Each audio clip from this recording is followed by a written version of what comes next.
Hello everyone. Good morning to all. Hello, sir. Good Hi, morning. good morning. Good morning. Good Good morning. morning. कुछ लोग आज नया join किए हैं Yes, मतलब sir.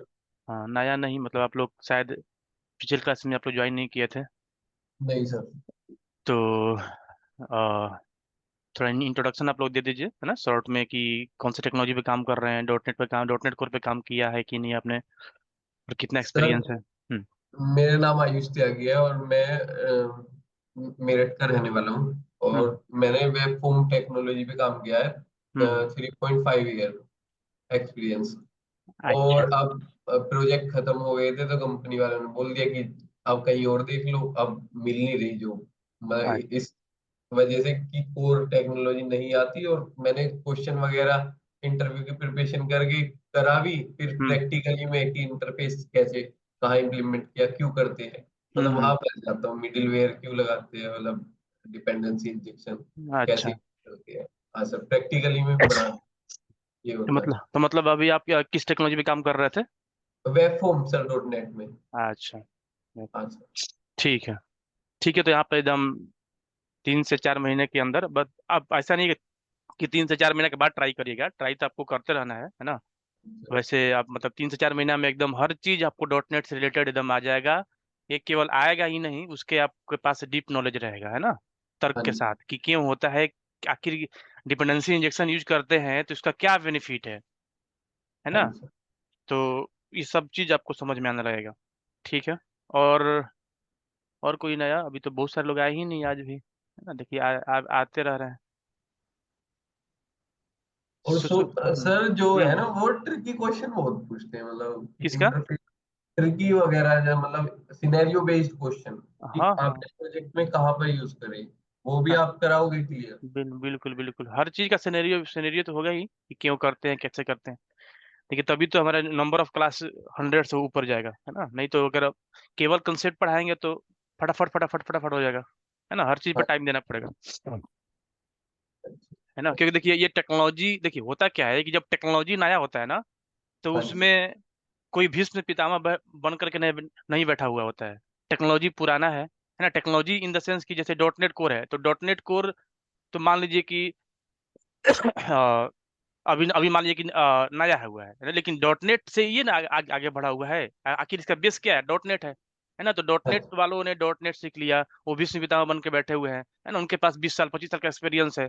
वो आपसे तर्क वाला ही क्वेश्चन पूछेंगे है ना कि ये हाँ. होता है तो सिनेरियो बेस्ड का क्वेश्चन पूछेंगे है ना तो सारा चीज इसमें कवर किया जाएगा टेंशन नहीं लेना है। हाँ सुषमा आप ज्वाइन की थी पिछले क्लास में। हाँ सर, नहीं सर, अच्छा पर तो मैंने रिकॉर्डिंग देखा था सर। ठीक है तो इंट्रोडक्शन आयुष आपका पहला कोर्स है क्या सॉफ्ट से कि पहले ज्वाइन किए हैं।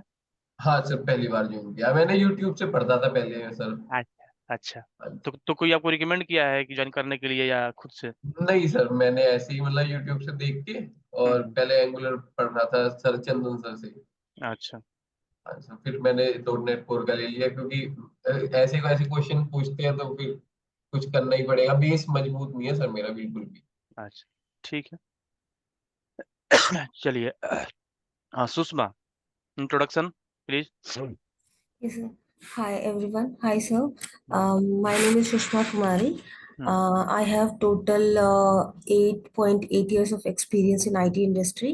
I have worked on .NET, classic traditional .NET hmm and SQL and C Sharp. But I have not that much depth in knowledge on these technologies, so that is why I took this course. And I am currently working based out of Hyderabad location, and I am currently working with Infosys, sorry, Wipro. बिल्कुल And तो yes, south soft से कब से जुड़ी हैं मतलब पहला course है या हाँ, पहले भी। नहीं सर, ये दूसरा कोर्स है। पहला हम्म मेरा वो रिएक्ट का कोर्स चल रहा है, हम्म। और ये दूसरा कोर्स है डॉट नेट कोर का। अच्छा तो क्या और क्या क्या एक्सपीरियंस रहा सर, साउथ सॉफ्ट से। बहुत बहुत अच्छा एक्सपीरियंस रहा, बिकॉज मेरा मतलब टेक्नोलॉजी वाइज मेरा नॉलेज बहुत ही, मतलब समझिए तो बिलो एवरेज है। हम्म बट आप ये कोर्स रिएक्ट मतलब मेरे लिए समझिए पूरा न्यू था सर। और हम्म जावास्क्रिप्ट भी रिकॉर्डिंग्स देखा तो मतलब ऐसा लगता है कि कुछ आता है। मतलब कुछ अभी लग रहा है क्योंकि अभी पूरा अभी चल ही रहा है, लेकिन बहुत कुछ सीखा और सीख रहे हैं। और मतलब मेरे जैसे इंसान को जब समझ आ जा रहा है और मतलब सोच पा रहे हैं कि हाँ ऐसे भी हो सकता है, ऐसे भी कर सकते हैं, तो मुझे लगता है कोई भी अगर आपके पास आएगा ना सर, मतलब एकदम जिसको कुछ भी नहीं आता वो भी बहुत कुछ सीख के चला जाएगा। मतलब उसको लगेगा कि हाँ ठीक है, हम भी इस इंडस्ट्री में टिक सकते हैं। हमको तो लग रहा था कि हम जॉब छोड़ देंगे, क्योंकि जिस हिसाब से काम मिलता है सर, और अगर स्विच के लिए जाओ तो इतना मतलब ऐसे क्वेश्चन पूछते थे तो लगता है कि हमको कुछ आता ही नहीं है। हम्म। लेकिन अब ऐसा लगता है कि नहीं, सही जगह पे आ गए हैं, अभी कुछ तो हो ही जाएगा मेरे जैसा इंसान का भी। तो बहुत अच्छा एक्सपीरियंस है मेरा सर। बाकी बिल- लोगों का तो वो खुद ही देख लेंगे, मतलब पढ़ेंगे तो। बिल्कुल बिल्कुल। हाँ तो सर बहुत अच्छा देखिए एक्सपीरियंस। तो हर कोर्स में देखिए, हम हर कोर्स में केवल कंसेप्ट नहीं, और केवल कंसेप्ट और केवल प्रैक्टिकल नहीं है, पढ़ाते हैं तो बताते हैं कि आखिर यही क्यों, है ना, ये इसका क्या फायदा है ना, करेंगे तो क्या बेनिफिट होगा, है ना। तो वैसे पढ़ेंगे तो आप लॉजिकल आंसर दे भी पाएंगे, और आपका जो ब्रेन भी है वो लॉजिकल सोचने लगेगा, है ना। बस ये नहीं कि आए और डॉट नेट कोर पहले ही दिन से हाँ भैया आ जाओ, डॉट नेट कोर का प्रोजेक्ट स्टार्ट कर दिए।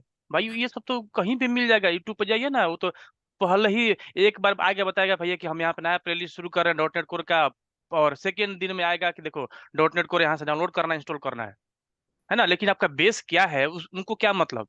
जब तक हम सबको, ये बहुत सारे लोग यहाँ पे इस कोर्स को ज्वाइन किए हुए हैं, लगभग 30 लोग हो गए हैं, है ना। तो सबका बेस क्या है, किसका क्या कौन सा बैकग्राउंड है, सबको एक प्लेटफॉर्म पे लेके आना है हमें पहले। सबका जो बेस है वो एकदम स्ट्रॉन्ग कर देना है।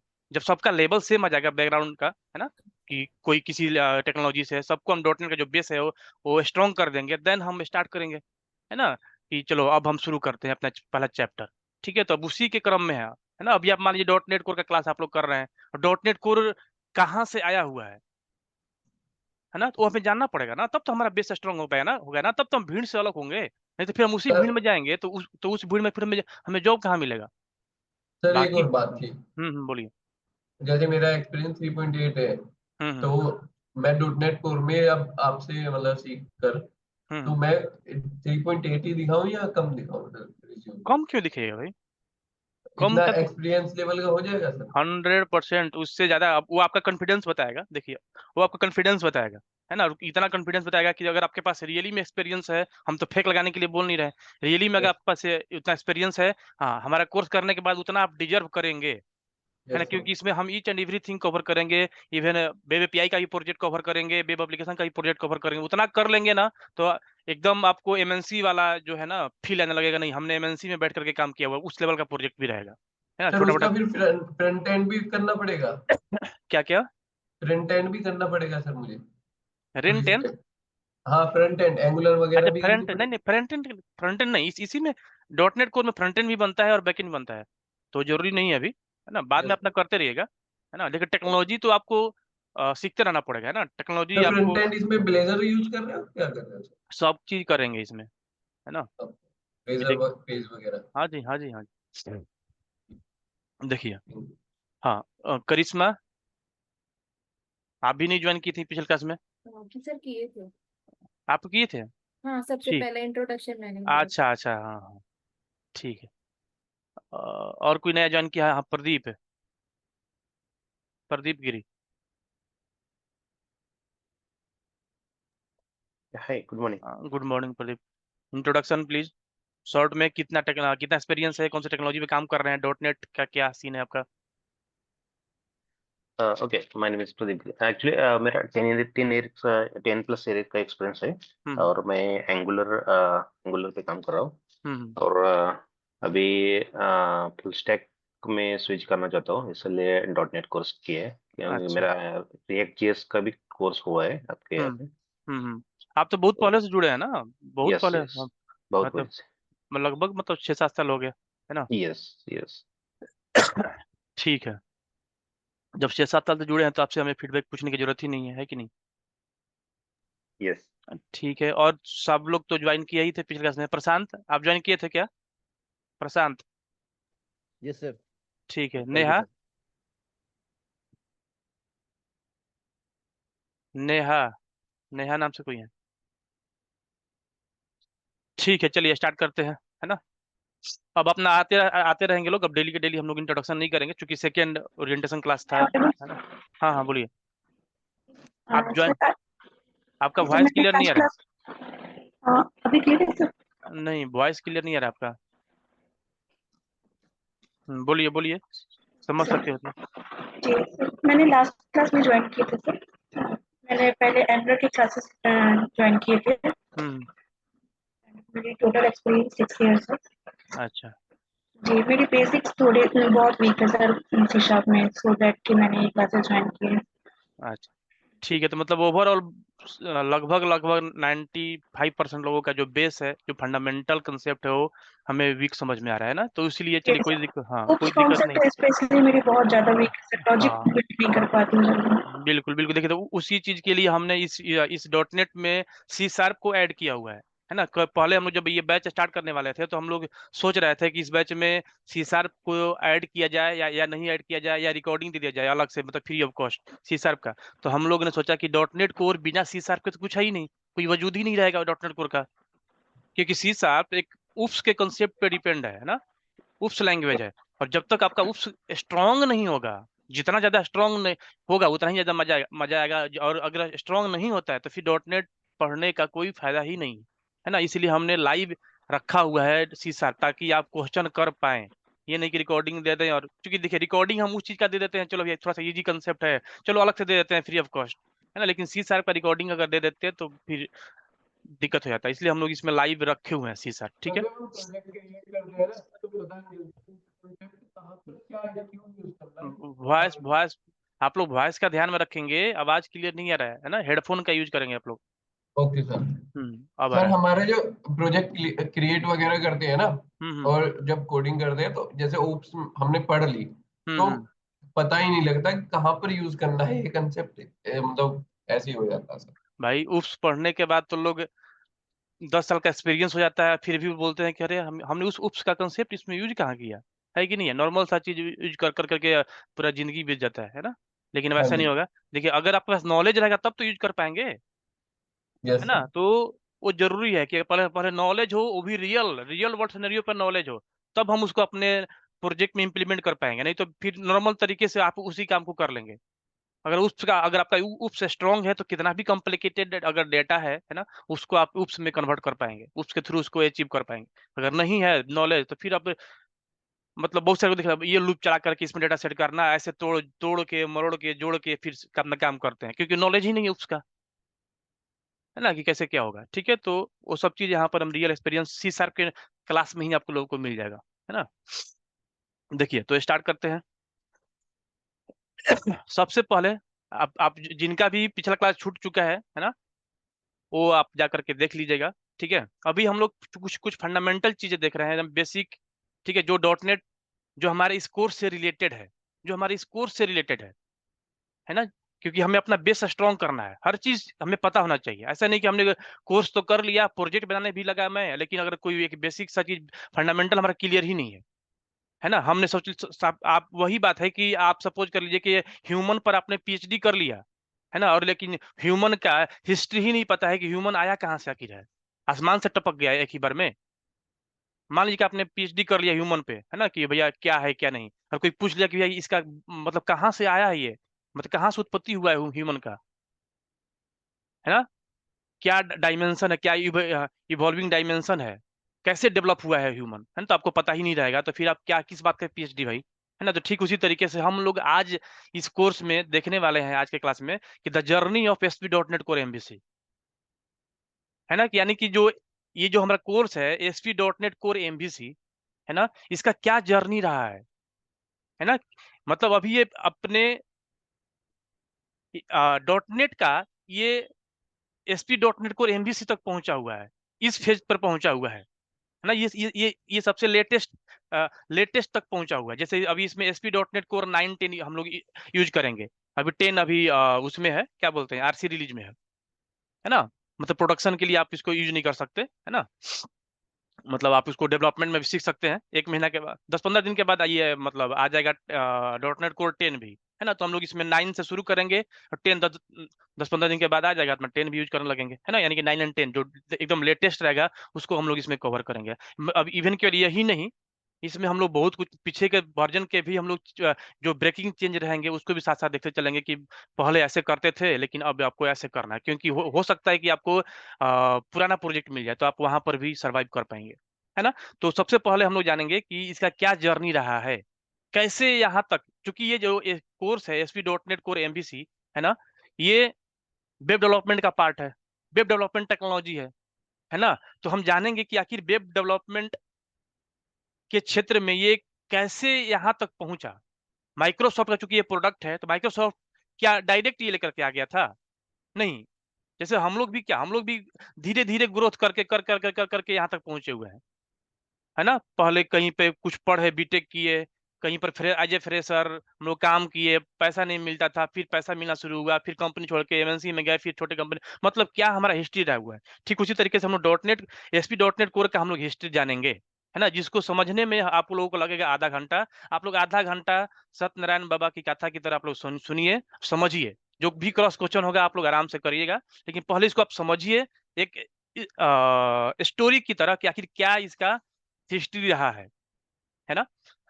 तो ये जो कोर्स है आप लोग ऑलरेडी जानते हैं कि जो ASP.NET Core MVC है, आज के वेब डेवलपमेंट की दुनिया में एक काफी popular and high demanded technology है। ये न केवल माइक्रोसॉफ्ट के पावरफुल वेब फ्रेमवर्क लाइनअप का हिस्सा है, बल्कि ये मॉडर्न वेब एप्लीकेशन बनाने के लिए वर्सटाइल, फास्ट और क्रॉस प्लेटफॉर्म और फ्लेक्सिबल प्लेटफॉर्म भी है।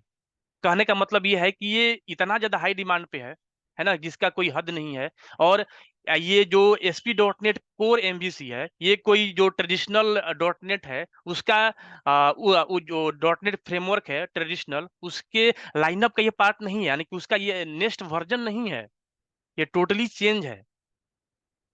Totally change in the sense कि इसको वर्सेटाइल बना दिया गया, यानी कि अब इस एक .NET Core MVC फ्रेमवर्क को यूज करके, मतलब इस टेक्नोलॉजी को यूज करके, है ना, ASP.NET Core MVC ये फ्रेमवर्क नहीं हुआ। फ्रेमवर्क क्या होता है वो भी समझेंगे, है ना। अब देखिए जैसे अंतर है, अगर आप मान लीजिए .NET Core आप लोग किए हैं नॉर्मल, एक ASP.NET Core और एक .NET Core, दोनों में अंतर है, दोनों में अंतर है। .NET Core किसको बोलेंगे? .NET Core कहने का मतलब क्या, वो एक फ्रेमवर्क हो गया जिसपे आप ASP.NET Core का एप्लीकेशन डेवलप करेंगे। देख लीजिए दोनों में कितना अंतर हो गया। तो जब तक ये सब चीजें क्लियर नहीं होगा हमारा, आपके माइंड में अगर छपा हुआ कि .NET Core और ASP.NET Core दोनों सेम ही चीज है, तो भैया फिर तो गए काम से।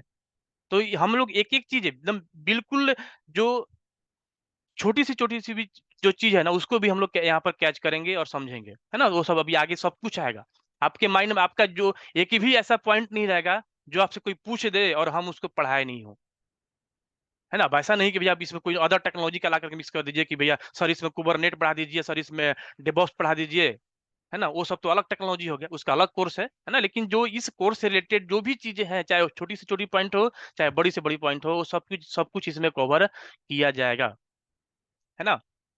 देखिए वर्सेटाइल का मतलब होता है कि आप इस एक टेक्नोलॉजी का यूज करके आप कोई भी window app, web app, mobile app सब कुछ बना सकते हैं, है ना। तो ये ऐसा फीचर प्रोवाइड करता है हमारा कौन, ASP.NET Core। ठीक है, देखिए इस कोर्स का जो नेम है वो क्या है, जो आप कोर्स इनरोल किए हुए हैं, जो आप कोर्स अटेंड कर रहे हैं, उसका नाम क्या है, ASP.NET Core MVC। एक्चुअली ये इसका पूरा नेम है ना। अगर आप इसको देखेंगे, है ना, तो इसमें 3 पार्ट है। ASP.NET एक पार्ट, है ना, कोर एक पार्ट। अब कोर में ही आ जाएगा आपका वर्जन, है ना। कोर का वर्जन होता है 1 से शुरू हुआ था, है ना, अभी 9-10 तक पहुंचा हुआ है, 10 अभी रिलीज नहीं हुआ प्रोडक्शन वर्जन के लिए, है ना। यानी कि ASP.NET एक पार्ट, कोर हो गया एक पार्ट, और एक हो गया क्या, MVC एक पार्ट हो गया। यानी कि 3 टेक्नोलॉजी को मिला करके ये बना हुआ है हमारा ये कोर्स, है ना। तो एक एक करके हम यहाँ पर समझेंगे सारा चीज। सबसे पहले ASP.NET के बारे में, है ना। एक्चुअली स्टार्टिंग में, यानी कि हम बात कर रहे हैं अप्रोक्स 1990, 1989-90 की बात कर रहे हैं, है ना। हमारा तो जन्म ही हुआ है 1991 में, यानी कि हमारे जन्म से 1 साल पहले, है ना, ऐसे हम याद किए हुए हैं। ठीक है, कि कभी कोई कुछ पूछ ना ले, है ना, यानी कि हमारे जन्म से पहले, यानी कि 1991 का हमारा डेट ऑफ बर्थ है ना। 1989, 90 और 91, मतलब 3 साल लिया जाता है कि 89 से 91 के बीच में, है ना, 1989 से 1991 के बीच में, है ना, वेब डेवलपमेंट का शुरुआत हुआ था। इसलिए हम लोग उसको क्या बोलते हैं, वेब डेवलपमेंट का स्टार्टिंग फेज बोलते हैं। यानी कि एक्चुअली में जब वेबसाइट डेवलप होता था, कब, 1990 का आप लोग मान के चलिए, 1990 में, है ना, तो उसका केवल डिजाइन होता था, है ना। मतलब केवल डिजाइन, मतलब क्या कि उसमें कोई इंटरेक्शन वगैरह नहीं हुआ करता था, है ना। सपोज कर लीजिए कि जब 1990 में स्टार्टिंग में जब वेबसाइट डेवलप होता था या डिजाइन होता था, ठीक है, तो उस समय डायनेमिक फीचर नहीं होता था। आप लोग ध्यान से समझेंगे, है ना। हम शुरू कर रहे हैं कहाँ से, 1990 से, और कहाँ लेके आएंगे आपको, 2025 में। इस बीच में क्या हुआ, कब कौन सा वेरिएशन आया, कब कौन सा टेक्नोलॉजी आया, और किस टेक्नोलॉजी को ध्यान में रखते हुए माइक्रोसॉफ्ट ने अपना ये जो डॉटनेट का जो प्रोडक्ट है, कैसे ये अपने आप को अपग्रेड करते चला गया, जो यहाँ तक पहुंचा हुआ है ना, जो जो सबसे टॉप पे बैठा हुआ है ना। क्या इसके रहे हैं हिस्ट्री, वो हम लोग यहाँ पर देखेंगे 1990 से 2025 तक के बीच में, है ना। तो ये स्टार्टिंग में केवल वेबसाइट डेवलप होता था, डिजाइन होता था, है ना। उस समय कोई डायनेमिक फीचर नहीं हुआ करता था। कहने का मतलब है कि स्टार्टिंग में जब वेबसाइट बनना शुरू हुआ था तो सिर्फ HTML यूज होता था, है ना। उसमें किसी भी तरह का डायनेमिक फीचर नहीं था, ठीक है। सिर्फ वेबसाइट खुलता था, स्टैटिक पेज होता था, आपको इन्फॉर्मेशन दिखता था जो वो लोग दिखाना चाहते थे, मतलब वेबसाइट जिनका होता था, लिंक हुआ करता था, जिसमें सपोज स्टैटिक मेनू हुआ करता था, जहां पर कि बहुत सारे पेजेज को ओपन करने के लिए बहुत सारे लिंक दिए जाते थे। एक लिंक पर क्लिक करके दूसरे पेज पे आप पहुंचते थे, दूसरे लिंक पर क्लिक करके तीसरे पेज पे आप पहुंचते थे। बस यही होता था, no dynamic feature, no any dynamic feature, है ना। देखिए अब हम अगर यहीं से आ जाएगा कि HTML कब आया था, ध्यान है किसी को, HTML कब आया था सबसे पहले, 1993 में, है ना, 1993। अब ये कोई इंटरव्यू का क्वेश्चन नहीं है, लेकिन सब पता होना चाहिए, हम चूंकि वेब डेवलपमेंट से है ना, तो थोड़ा बहुत पता होना चाहिए कि वेब डेवलपमेंट कब शुरू हुआ था, है ना। और क्या बोलते हैं, HTML कब आया था, तो 1993 में, यानी कि जब 1990 में जब पहला वेबसाइट बना था ना, वो HTML बेस्ड नहीं था, है ना, वो किसी और टेक्नोलॉजी पे था। अब हमें ध्यान नहीं आ रहा है कौन सा था उसमें, कौन सा मार्कअप लैंग्वेज कौन सा यूज हुआ था, है ना। लेकिन 1993 में HTML आया, है ना। तो उस टाइम कहने का मतलब ये है कि केवल स्टैटिक वेबसाइट डेवलप होना शुरू हुआ, है ना, कोई डायनेमिक फीचर उसमें नहीं था। फिर जरूरत पड़ा कि इसके साथ कुछ इंटरेक्शन हो पाए, जैसे कि आप कुछ काम कर रहे हो और आपको कुछ रिस्पॉन्स करे, है ना, जैसे मतलब टू वे कम्युनिकेशन। जैसे हम अगर पूछ रहे हैं आपसे तो आप जवाब दीजिएगा, ये नहीं कि आप कोई वेबसाइट पे जाइएगा केवल दिखने दिखने का होता है। बहुत सारा अभी भी वेबसाइट एग्जिस्ट करता है जहां पर आप कोई इंटरेक्शन नहीं कर सकते, बस आइए इन्फॉर्मेशन देखिए बस, उसमें कोई टू वे कम्युनिकेशन नहीं होता, है ना। तो पहले जब वेबसाइट बनता था 1990 में, वहां पर कोई टू वे कम्युनिकेशन नहीं था, है ना। फिर जरूरत पड़ा कि उसके साथ कुछ इंटरेक्शन हो पाए, है ना। आप कुछ काम कर रहे हैं तो आपको कुछ रिस्पॉन्स करे, तो उसके बाद क्या आया, क्लाइंट साइड स्क्रिप्टिंग लैंग्वेज, 1995 की बात कर रहे हैं, 1900, जिससे कब क्या आया, 1995 में क्या आया था इसके लिए, जावा स्क्रिप्ट, VB स्क्रिप्ट, जिससे आपके पेज के अंदर थोड़ा बहुत इंटरेक्टिविटी आ गया, कि आप कहीं पे क्लिक कर रहे हैं तो कोई पॉपअप खुल गया, थोड़ा बहुत कुछ एनिमेशन ट्रांजिशन होने लगा, कोई वैलिडेशन लगा लिया फॉर्म पे, या सपोज कोई ऑनलाइन बना लिया कैलकुलेटर है, जो ऑनलाइन ही कोई करना है किसी को कैलकुलेशन, तो वहीं पर छोटा मोटा वो कर ले पा रहा है कैलकुलेशन। कोई ऑनलाइन थोड़ा छोटा मोटा गेम बना दिया, मतलब इंटरेक्शन होने लगा, है ना। क्लाइंट साइड स्क्रिप्टिंग लैंग्वेज के आने के चलते 1995 में, 5 साल के बाद ये चीज भी होने लगा। देख लीजिएगा आपकी कैसे कैसे हमारा जो वेब टेक्नोलॉजी है वो बड़ा हो रहा है, अपग्रेड हो रहा है ना। तो 1995 में ये चीज होने लगा। तो ये जो क्लाइंट साइड स्क्रिप्ट लैंग्वेज होता था वो हमारे वेब, अब उसका जैसे आप लोग पढ़े हुए हैं, जो जावा स्क्रिप्ट वो वही है, 1995 में आया था। इसमें क्या होता है कि जो क्लाइंट साइड स्क्रिप्ट लैंग्वेज होता था वो हमारे वेब पेज अभी भी होता है, वो हमारे वेब पेज से अटैच होता है ना। वो लोकली डाउनलोड होता था, डाउनलोड होकर के हमारे सिस्टम पर रन होता था ब्राउजर के थ्रू, है ना, जिसका एग्जांपल था जावा स्क्रिप्ट, वीबी स्क्रिप्ट, है ना। यह सब जिसका एग्जांपल है, ये सब वीबी स्क्रिप्ट और ये जो जावा स्क्रिप्ट, ठीक है ना, ये किसका एग्जांपल है? क्लाइंट साइड स्क्रिप्टिंग लैंग्वेज का, है ना। तो ये आया कब? 1995 में। तो हम लोग छोटा मोटा इंटरेक्शन भी करने लगे, है ना। लेकिन अब इसका क्या है कि ये भी कुछ साल चला, इसका भी ड्रॉबैक निकल गया। इसका ड्रॉबैक क्या था कि ये केवल क्लाइंट साइड था, ये सर्वर साइड था ही नहीं। यानी कि क्लाइंट साइड स्क्रिप्टिंग लैंग्वेज के कुछ ड्रॉबैक्स भी था, अभी भी है, या आप उसका लिमिटेशंस बोलिए, है कि नहीं है, कि वो कभी भी डेटाबेस के साथ कनेक्टिविटी नहीं कर सकता, वह कभी भी सेशन मेंटेन नहीं कर सकता था, वो कभी भी एथेंटिकेशन और ऑथराइजेशन को इंप्लीमेंट नहीं कर सकता था। तो जैसे जैसे हमारा वेबसाइट एडवांस होते गया, वैसे वैसे ये जरूरत पड़ा कि अब वेबसाइट जो होगा आपसे डेटा कैप्चर करेगा, आपको डेटाबेस में, और उसको डेटाबेस में स्टोर करेगा, है ना। ये डिमांड आने लगा कि यार यार अब ऐसा कुछ होना चाहिए ना कि हम जो डेटा दें वो डेटाबेस में स्टोर करें, जब उसको हम गेट करना चाहें तो हम उसको गेट करें। जैसे अब लॉगिन करना है, तो लॉगिन करने के लिए क्या, हम डेटा उसको देंगे, डेटाबेस में स्टोर करेगा, देन हम लॉगिन करके उसको वैलिडेट करेंगे ना, ऑथेंटिकेट करेंगे कि हम सही यूजर हैं कि नहीं है ना। तो ऐसा डिमांड आने लगा। यानी कि हम बात कर रहे हैं लॉगिन, ऑथराइजेशन, ऑथेंटिकेशन को इंप्लीमेंट करने के लिए, सेशन मेंटेन करने के लिए, मतलब डेटाबेस से कनेक्टिविटी की हम बात करने लगे। अब ये हमारा थॉट आने लगा कि नहीं यार ऐसा होना चाहिए, है कि नहीं है। जैसे सपोज कर लीजिए कि आखिर क्या डिमेरिट रहा होगा, क्लाइंट साइड स्क्रिप्टिंग लैंग्वेज का क्या डिमेरिट है ना। चलिए एक दो एग्जांपल से आपको समझाते हैं। सपोज करिए कि हम लोग इस प्रोजेक्ट ट्रेनिंग में, है ना, ई कॉमर्स का एप्लीकेशन डेवलप करने वाले हैं, है ना, ई कॉमर्स का। ठीक है, तो उसमें क्या होता है ई कॉमर्स में कि आप बहुत सारा आइटम अपने कार्ट में ऐड करते जाते हैं, है ना। तो जो आप अपने कार्ट में आइटम ऐड कर रहे होते हैं वो आप ही के कार्ट में दिखता है, दूसरे के कार्ट में नहीं दिखता है। मतलब ये कहीं ना कहीं यूजर स्पेसिफिक डेटा स्टोर कर रहा होता है। पॉइंट क्लियर है कि नहीं? जब तक ये यूजर स्पेसिफिक डेटा स्टोर नहीं करेगा तब तक यूजर स्पेसिफिक डेटा कैसे आप दिखा सकते हैं? जैसे मान लीजिए कि अगर ये यूजर स्पेसिफिक नहीं होता तो हम ऐड कर रहे हैं और आपको भी दिख जाता है, आप जो ऐड कर रहे हैं हमको भी दिख जाता है कि नहीं है। तो ऐसा तो होता नहीं था, स्टार्टिंग में भी नहीं होता था। जब जब सर्वर साइड लैंग्वेज नहीं था तब भी ई कॉमर्स का साइट बन चुका था, है ना।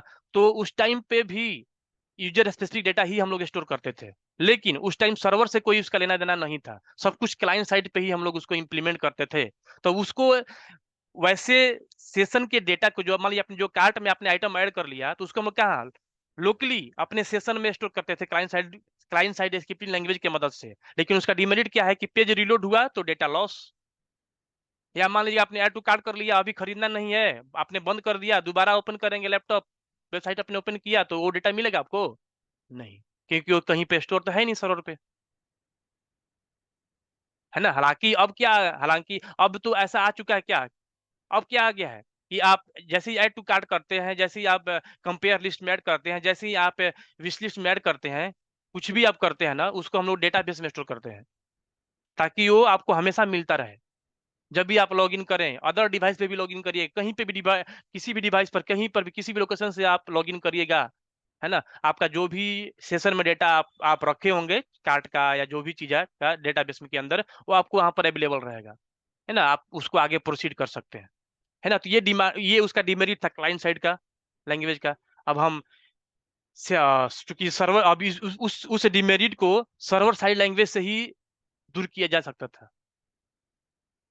है कि नहीं है। जैसे सपोज कर लीजिए कि आपने लॉगिन किया, आपका डेटा सेशन में स्टोर होगा तभी तो आप उसको मल्टीपल पेजेस पे दिखा पाएंगे कि अच्छा आपका नेम, आपका फोटो या आपका जो भी इंफॉर्मेशन है, अगर हम दूसरे पेज पे यूज कर पाएंगे, है ना। तो अगर हम उसको प्योर केवल क्लाइंट साइड स्क्रिप्टिंग लैंग्वेज की मदद से अगर उसको स्टोर करेंगे, है ना, तो मतलब वो डेटा लॉस होते रहता है ना। अगर हम उसको डेटाबेस में स्टोर कर दिए होते, अपना डेटाबेस से आता, जो ये सेशन का जो डेटा है वो डेटाबेस से आता है, तो जब भी लॉगिन करेंगे हमें डेटा मिलता है, जैसे अब होता है ना। तो ये इसके डिमेरिट्स है, और ये मतलब आगे बढ़ने के लिए प्रेरित किया कि नहीं यार, क्लाइंट साइड स्क्रिप्टिंग लैंग्वेज से केवल काम नहीं चलेगा, क्या करना पड़ेगा, सर्वर साइड कोई लैंग्वेज होनी चाहिए, तब जरूरत पड़ा सर्वर साइड लैंग्वेज का।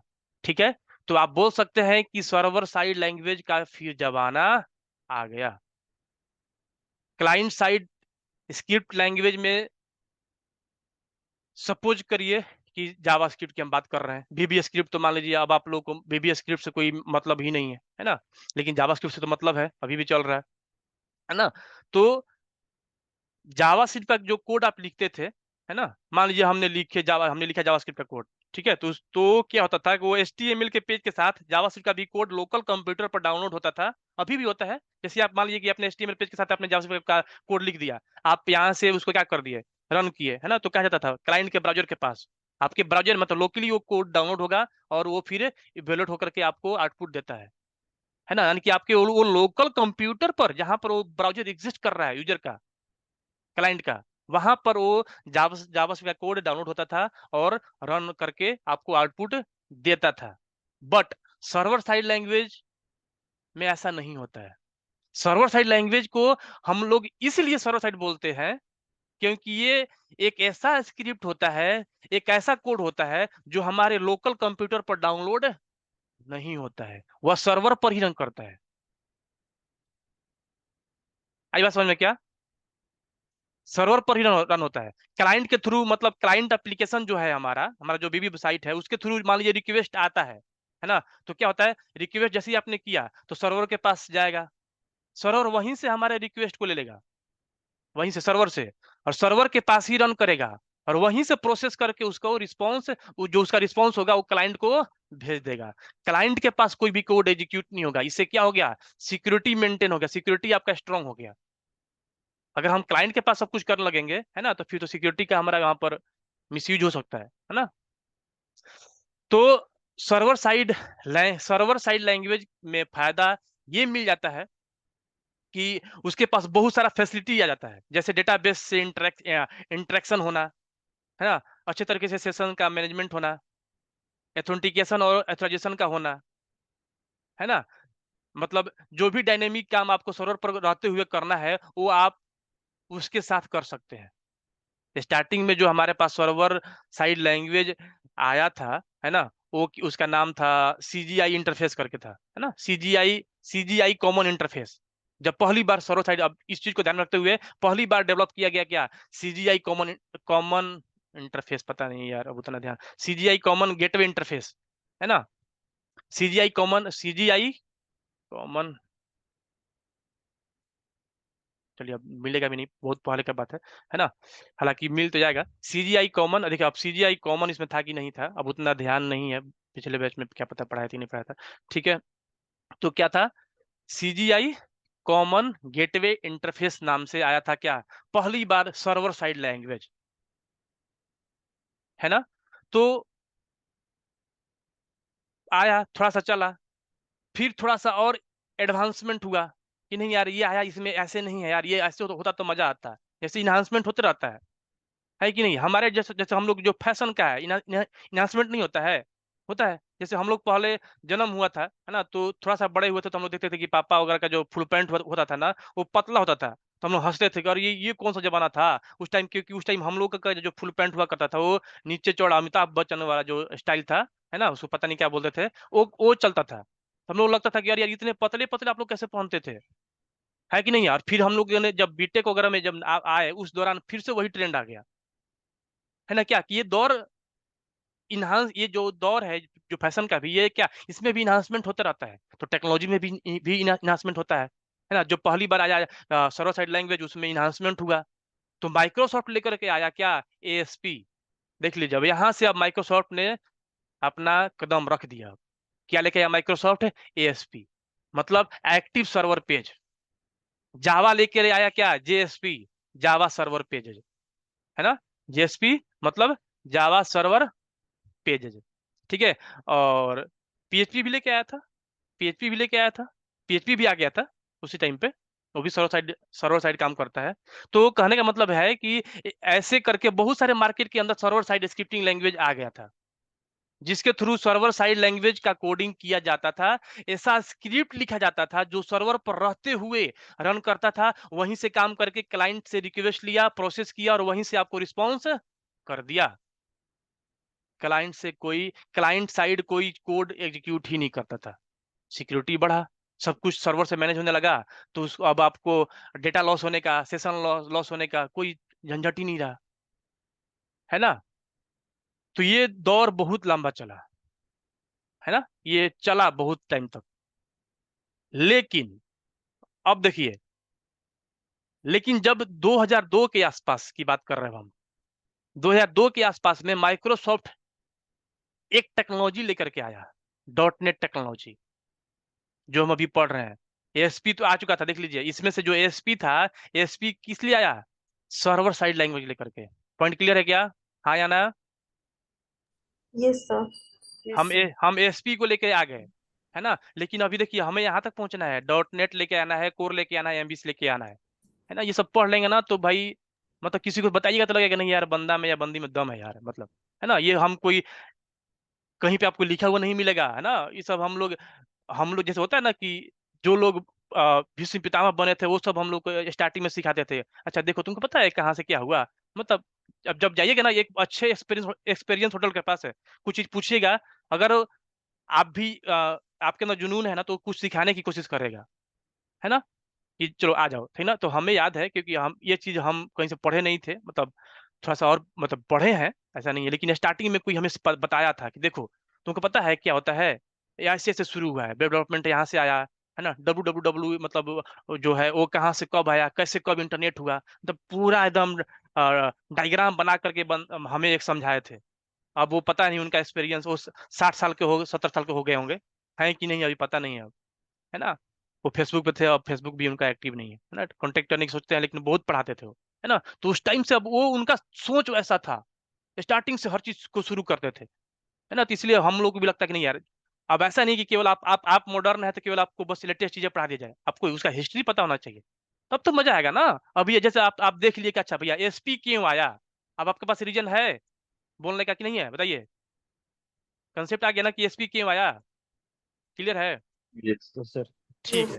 अभी हम अब इसको लेकर के आने वाले हैं, इसको लेकर के आने वाले हैं, इसको लेकर के आने वाले हैं, ठीक है। देखिए, तो 2002 के आसपास में माइक्रोसॉफ्ट ने एक टेक्नोलॉजी लेकर के आया, डॉटनेट टेक्नोलॉजी। अब ये लेकर के आ गया 2002 में, डॉटनेट टेक्नोलॉजी। और उस टाइम पे 2002 के आसपास में लोग बोलते थे कि भैया हम डॉटनेट टेक्नोलॉजी पे काम करते हैं, हम डॉटनेट डेवलपर। जैसे आप आज आप शान से बोलते हैं ना कि रिएक्ट डेवलपर, एंगुलर डेवलपर, है ना। उससे कुछ नहीं था उस टाइम पे, डॉटनेट टेक्नोलॉजी यानी बोलते थे, है ना। तो देखिए, 2002 के आसपास में माइक्रोसॉफ्ट ने क्या लेकर आया, डॉटनेट टेक्नोलॉजी। एक्चुअली प्रॉब्लम्स क्या था कि माइक्रोसॉफ्ट का बहुत सारा प्रोडक्ट था उस टाइम पे। ऐसा नहीं कि अब केवल उसके पास केवल ये एएसपी ही था। अब एएसपी मतलब सर्वर साइड लैंग्वेज, ये जो लेकर के आए थे एएसपी, है ना, इस पे वर्क करने के लिए अब इससे रिलेटेड इनके पास बहुत सारा प्रोडक्ट हो चुका था, है ना। विजुअल बेसिक था, उसके बाद एएसपी था, फिर सी शार्प भी था इनके पास। सी शार्प उस टाइम नया लैंग्वेज हुआ करता था, है ना, जो बूम मतलब एकदम बूम पे चल रहा था कि नहीं सी शार्प आता है क्या, मतलब हर चीज सी शार्प से लोग क्वेश्चन किया करते थे, है ना।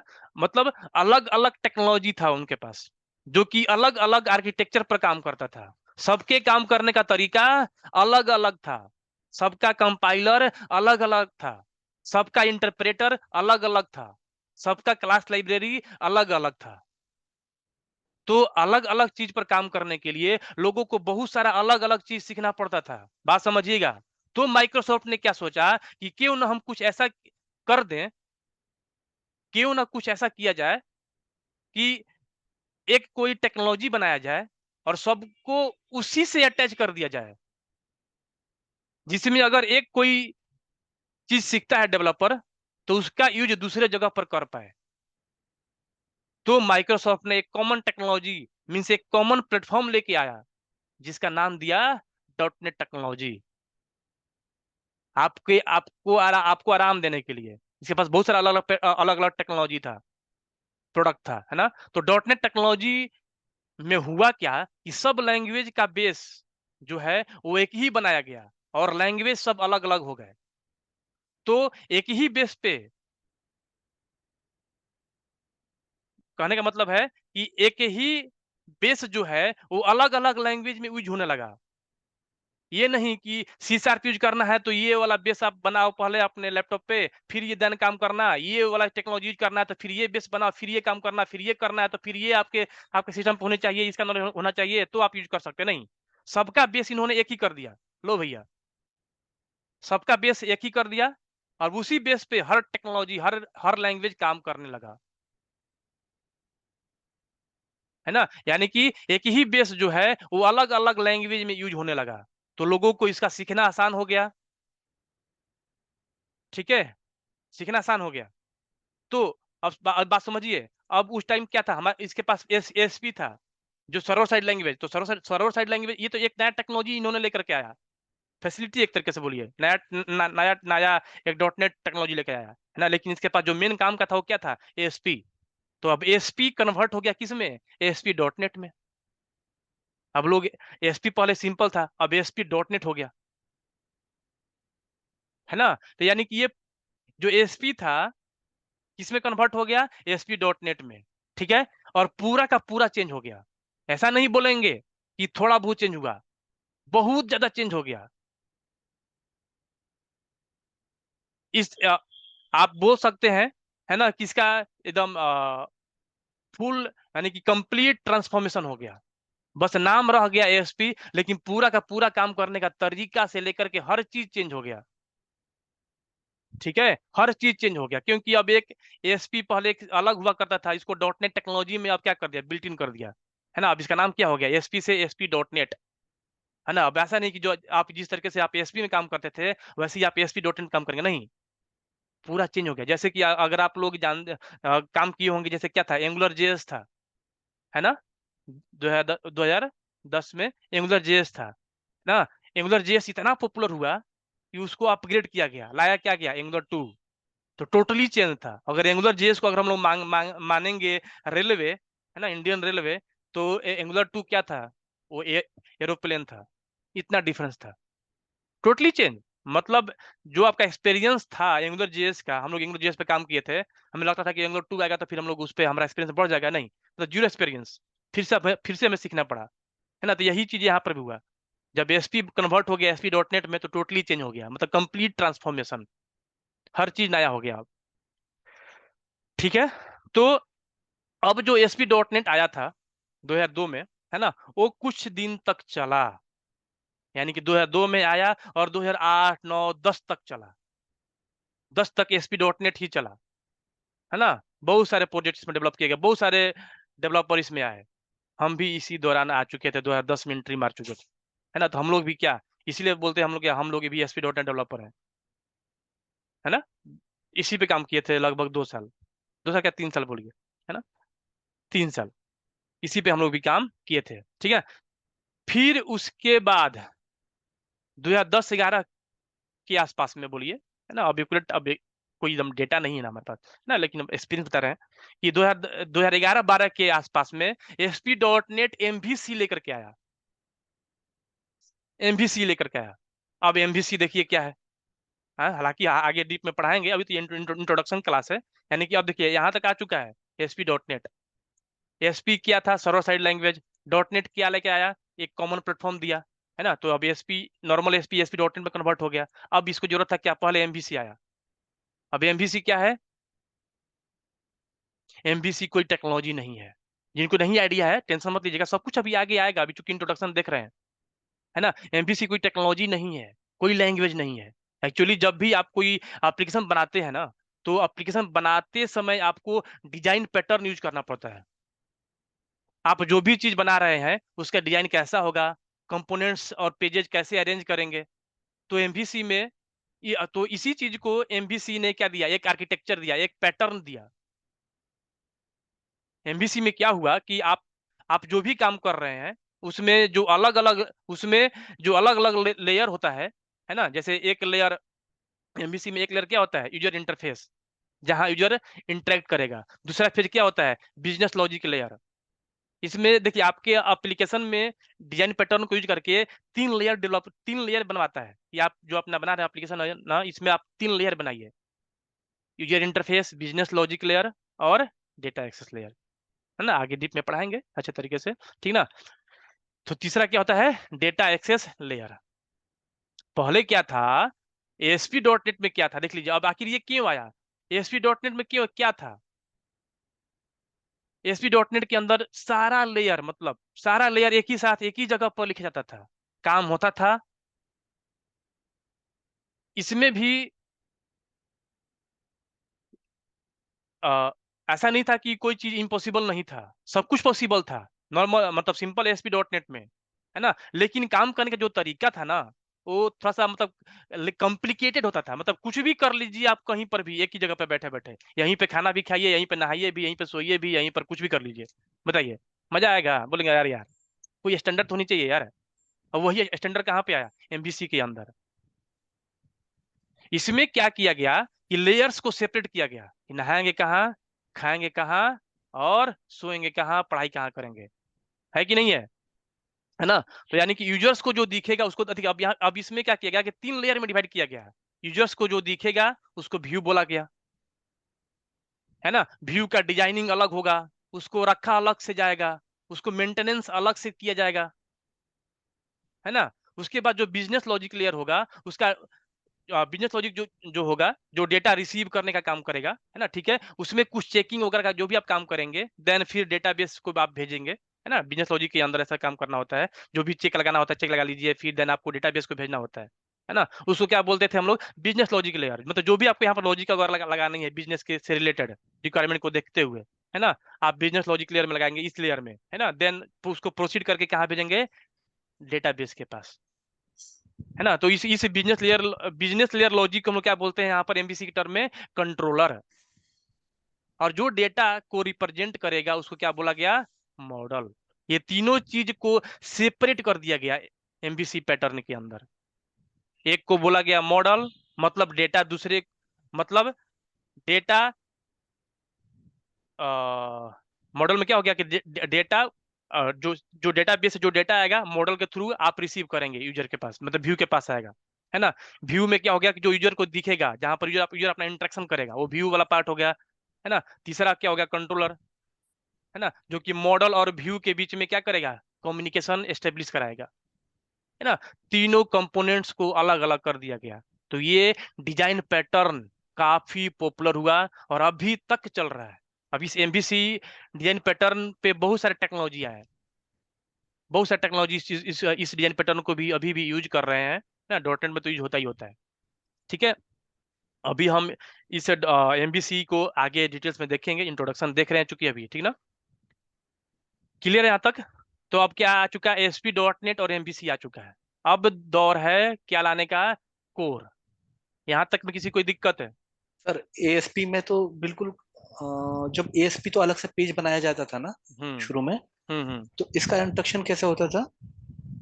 ASP में देखिए, उसमें ASP का यहाँ पर HTML के अंदर ही टैग हुआ करता था ASP का कोड लिखने का, है ना। तो जो भी उसके अंदर वो आप जो आप कोड लिखते थे ASP का ना, तो डायरेक्ट सर्वर पर रन होता था, आपके क्लाइंट पे वो आपका इंटरेक्शन करता ही नहीं था ना। मतलब जो ASP के अंदर जो कोड लिखते थे हम लोग, वो सर्वर पर ही रन करता था। परसेंटेज करके लिखते हाँ थे। हाँ, हाँ, एक और ऐड है ना। करूंगा इसमें पॉइंट थोड़ा हाँ सा। हाँ हाँ। ASP को क्लासिक ASP बोलते थे, है क्या ना, जो क्या ओल्ड वाला क्लास, हाँ हाँ क्लास। हाँ हाँ, बोलिए हाँ, बोलिए। थोड़ा कंफ्यूजन हो जाता है हाँ लोगों में कि एक ASP.NET और एक क्लासिक ASP। तो जो क्लासिक जो अभी ये पूछा है ना, किसने क्वेश्चन पूछा है, तो ये नाम जो नाम सही कर लीजिए, लेनोवो रखे हैं। ओके ठीक है। तो क्लासिक ASP क्या था, वो स्टार्टिंग में जब वेब टेक्नोलॉजी स्टार्ट हुई थी ना, ये वर्जन है अराउंड 2002 से पहले का, हाँ। करेक्ट। हम्म तो एक ही पेज के अंदर जिसमें HTML लिखा जाता था, और हम्म उस पेज का टैग भी रहता था हम्म home.asp।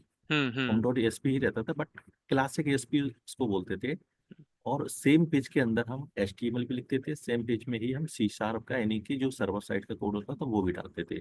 उसका डिप्लॉयमेंट नहीं होता था, उसका इनक्रिप्ट फाइल होता था, डायरेक्टली सर्वर पे हम एच फाइल रख देते थे। तो सिक्योरिटी इसमें लीकेज भी थे कि आप सीधा सीधा file without encrypted, without deployment, उसको सीधा फाइल लिया और कॉपी पेस्ट किया, सर्वर पे डाल दिया, डाल दिए, चल जाता तो था। हाँ चल जाता था। तो ऐसे कई इसके ये लीकेज थे, तो उसको इसलिए मार्केट से हटाया गया। बाद में जब ASP.NET आ गया तो हमने क्या किया कि सर्वर साइड का पेज अलग रख दिया, C# जिसमें लिखा, और क्लाइंट साइड हाँ, का अलग लिख दिया, अलग जिसमें कर कि दिया। जावास्क्रिप्ट और HTML जो भी आपकी क्लाइंट साइड की जो हम्म ब्राउजर पर रन होती टेक्नोलॉजी, उसको यहाँ पे कर दिया कि रेंडर नहीं होना है, मीन सर्वर पर रेंडर नहीं होगा जो, बिल्कुल सही, है ना। जी बिल्कुल सही।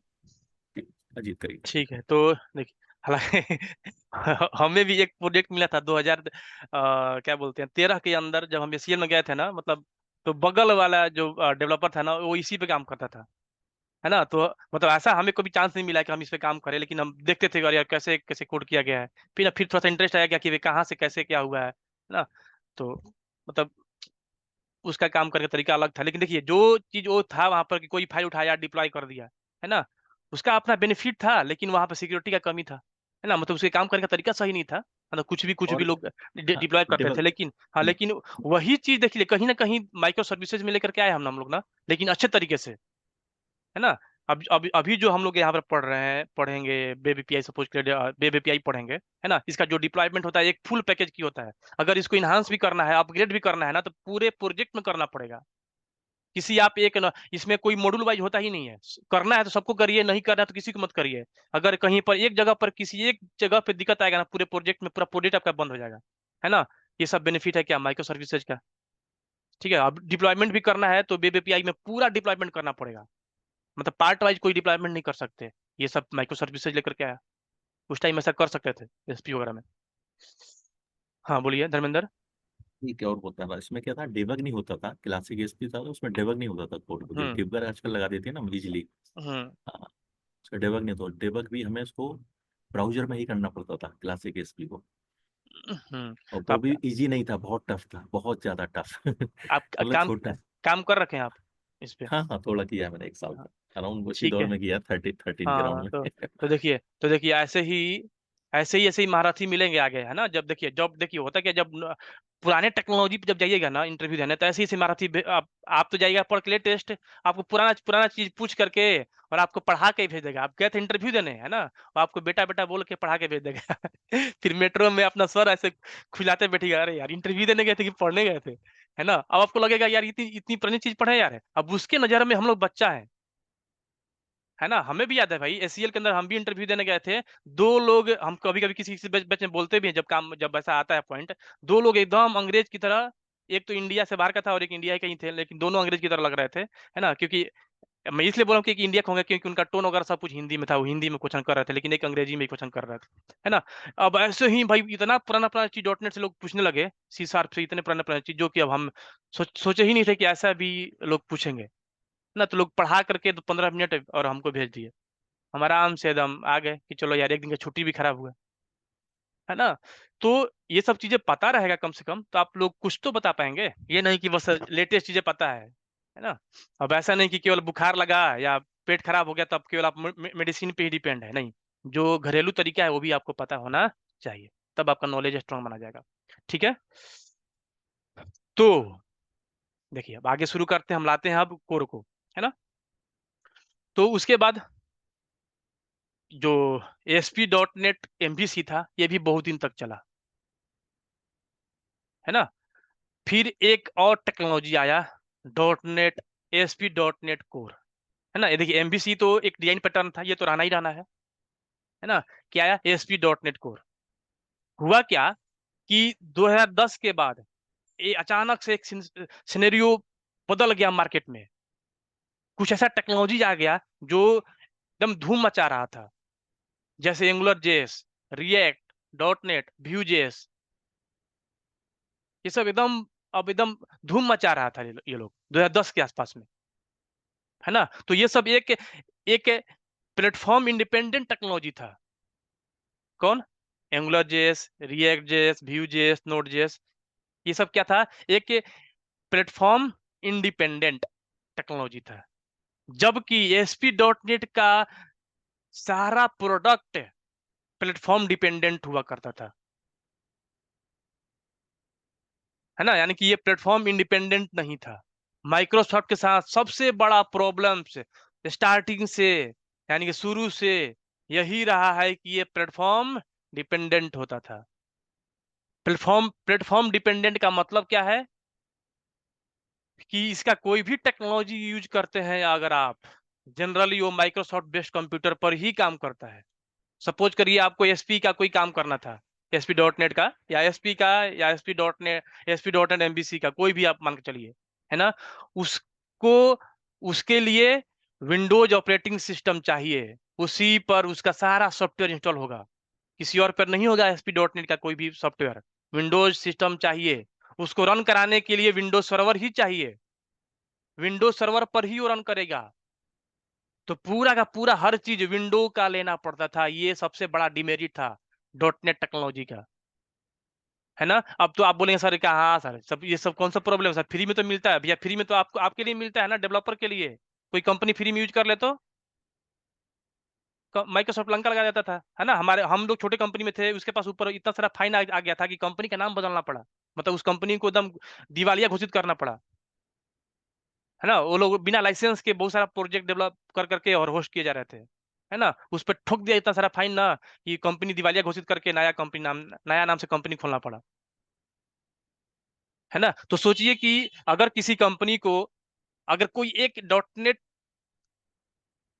टेक्नोलॉजी का को यूज करके कोई एप्लीकेशन डेवलप करनी है, तो उसके लिए विंडोज ऑपरेटिंग सिस्टम उसको लेना पड़ेगा। मीन्स विंडोज का ऑपरेटिंग सिस्टम का लाइसेंस लेना पड़ेगा। कंपनी को लाइसेंस लेना पड़ता है हर एक चीज के लिए, और फ्री वाला चीज नहीं यूज कर सकते। अगर उसके पास नहीं है तो आप बोलेंगे सर उसके पास होता तो है, सपोज करिए नहीं है, सपोज करिए कि उसके पास लाइनेक्स का है, मैक का है। अगर अब कोई क्लाइंट आ गया डॉट नेट के लिए, तो उसको डॉट नेट का सब कुछ इंतजाम करना पड़ेगा, है ना। तो वैसे कंपनी बोलता है कि यार डॉट नेट नहीं लेंगे यार, आप भले ही आप मत बनाओ मेरे से प्रोडक्ट, है ना, हम आपका प्रोडक्ट नहीं डेवलप करेंगे। ये अब ये दिक्कत तो हो गया ना, कंपनी खोले हैं और मना कर रहे हैं, कस्टमर को भेज रहे हैं नहीं यार हम नहीं करेंगे, है ना। मतलब उसके लिए देख लीजिए, उसको डॉट नेट का पूरा लाइसेंस लेना पड़ेगा, क्या ऑपरेटिंग सिस्टम का भी, है ना। उसके लिए जो एडिटर होता है विजुअल स्टूडियो, वो भी पेड था, वो भी लाइसेंस था। सब लाइसेंस, सबका लाइसेंस लेना पड़ता था, अच्छा खासा पैसा देना पड़ता था। मतलब विजुअल स्टूडियो का फिर लाइसेंस लीजिए, फिर उसको होस्ट करने के लिए विंडो बेस्ड सर्वर लीजिए, आपका अगर आपके पास नहीं है तो, है ना। तो सोच रहे हैं कि कितना ज्यादा कॉस्ट पड़ता था एक कंपनी के ऊपर डॉट नेट टेक्नोलॉजी पे काम करने के लिए। ये कब, जब मार्केट में फ्री के बहुत सारे free open source cross platform technology कदम रख चुका था और वो भी धूम मचा रहा था। Angular JS, react JS, node, Vue JS, amber JS सब आ चुका था, ठीक है। तो कहने का मतलब ये है कि माइक्रोसॉफ्ट के लिए मजबूरी हो गया अब कि इसको भी एक ओपन सोर्स टेक्नोलॉजी मार्केट के अंदर लाना, मतलब लॉन्च करना जो एकदम जरूरी हो गया। तो 2016 में 2016 में नया टेक्नोलॉजी माइक्रोसॉफ्ट ने लेकर के आया, नाम दिया एएसपी डॉट नेट कोर, जिसका वर्जन 1 आया। एएसपी डॉट नेट चूंकि था ही इसके पास टेक्नोलॉजी, उसी में क्या लेके आया, नया नया बनाया, नाम दिया कि ASP dot net core version 1, है ना। अब इसी का आप वर्जन आ गया, आप अभी आप देख रहे हैं क्या वर्जन कितना, 10 पढ़ेंगे, 10 अभी जो आरसी रिलीज में है ना। हालांकि अब ये 10वां वर्जन नहीं है, पहले जो आता था ना SP dot net core 1, SP dot net core 1.1, SP dot net core 1.2, SP dot net core 1.3 ऐसा आता था। फिर 2.2 एसपी डॉट नेट कोर 2, 2.1, 2.3 ऐसा आता था, 3.3, 3.1 ऐसे आता था। ये नहीं कि केवल अभी तक इसका केवल 10वां ही वर्जन है, नहीं, पहले पॉइंट में आता था, है ना। अब क्या आता है, एक साल में एक बार रिलीज होगा, स्टैंडर्ड को इसने भी इंप्लीमेंट किया, एक साल में एक होगा, और केवल इसका पॉइंट में नहीं बढ़ेगा, अब इसका क्या बढ़ेगा, हर साल मेजर मेजर रिलीज। पहले मेजर मतलब पहले ब्रेकिंग चेंज आते थे 1.1, 1.2 ऐसे करके, अब इसका ब्रेकिंग जो चेंज आएगा ना, वो क्या है, किस में आएगा, सिंगल डिजिट में, है ना। क्लियर है यहाँ तक में। सर एक डाउट है, हम्म, तब जब एएसपी का हाँ, ये लिखते थे सर्वर साइड स्क्रिप्ट, तो वो किसी प्लेटफॉर्म पे तो लिखते होंगे ना सर, किसी, एएसपी, हाँ एएसपी, एडिटर की बात कर रही हैं, ये एडिटर मान लो हाँ Dreamweaver editor, Dreamweaver था उस टाइम। हाँ ड्रीम वीवर, ड्रीम वीवर। मुझे सुनाई नहीं दे रहा अच्छे से, कौन सा रिवर, ड्रीम वीवर ओ okay okay okay okay okay dream हाँ वीवर ड्रीम ड्रीम। तो वहीं पे सर सब कुछ लिखते थे हाँ ना, मतलब वहीं बिल्कुल पे HTML वो सब वहीं पे लिखते थे सारे। बिल्कुल। हाँ जी हाँ जी। ठीक है सर। ठीक है, देखिए तो चलिए, ऐसा तो थॉट तो आने लगा ना माइंड में कम से कम। देखिए तो 2016 में नया टेक्नोलॉजी लेके आया माइक्रोसॉफ्ट ने, क्या नाम दिया, dot SP dot net core. ठीक है, जो कि cross platform and open source कर दिया गया। ये भी जो भी इसके पास सारा प्रोडक्ट है माइक्रोसॉफ्ट के पास है कि भैया आपको लाइसेंस लेना है ना, आपके पास ये प्लेटफॉर्म इंडिपेंडेंट नहीं था, है ना, अब ये भी बोल दिया कि भैया हमारा क्रॉस प्लेटफॉर्म है यार, है कहीं पर यूज करो, है ना, ओपन सोर्स कर दिया, मतलब फ्री में यूज करो, कोई लाइसेंस की जरूरत नहीं है अब, क्योंकि भैया मार्केट में बने रहना है तो आपको मार्केट के साथ चलना पड़ेगा, है कि नहीं है। हमें भी मार्केट में बने रहना है, तब तो हम दे रहे हैं ना 100 से 110 क्लास के बीच में। अगर मार्केट में नहीं बना रहना आता है, पैसा ले लिया 15 से 20 क्लास में पढ़ा के खत्म कर दूं, मार्केट खत्म नहीं कर दूंगा अपना, हम अपना कंपनी खत्म कर देंगे हम, है कि नहीं है, पैसा तो ले चुके हैं, है कि नहीं। तो मार्केट में बने रहना है तो हमें अपना बेस्ट देना है, चाहे जितना भी मेहनत करना पड़े। तो वही माइक्रोसॉफ्ट ने किया। ठीक है, तो प्लेटफॉर्म देखिए, अब यहाँ पर इसने इसको अचीव करने के लिए बहुत सारा चीज किया। अभी आप यहाँ पर देखिए मेजर मेजर पॉइंट है कि क्या इसने क्रॉस प्लेटफॉर्म कर दिया। क्या होता है क्रॉस प्लेटफॉर्म का मतलब, कि ये इसको डेवलप करने के लिए या डिप्लॉय होस्ट करने के लिए जो प्लेटफॉर्म का डिपेंडेंसी नहीं रहा।